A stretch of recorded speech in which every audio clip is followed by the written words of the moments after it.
Gaano nga ba katagal ang pag-verify or pag-upgrade ng account sa GCash? Aabutin nga ba siya ng 3 days or 7 days? Tara, i-check natin. By the way, kung first time mo sa channel natin at gusto mo pa ng mga online tutorial videos katulad nito, please click the subscribe button. Sa pag-verify ng account sa GCash or pag-upgrade nito, mabilis lang siyang gawin. Ang pwedeng tumagal ay yung pag-approve ng proseso. So, gaano nga ba katagal? Sa experience ko, hindi talaga siya umabot ng 3 days or 7 days pa.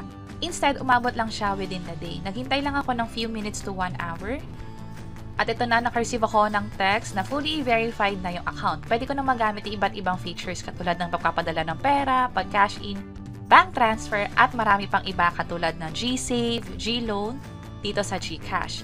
At ang maganda pa dyan, yung profile limit ko ay nagtaas na din kaagad. Umabot na siya ng 100,000 pesos. Pero hindi pa talaga ito yung maximum. Pwede pang umabot ng up to 500,000 pesos, yung pwedeng maging wallet limit at maging transaction limit sa GCash. Pwede nyo nang i-check itong mga video sa bandang baba kung paano nga ba pataasin yung limit sa GCash. Sana makatulong and see you sa mga next videos. Bye-bye!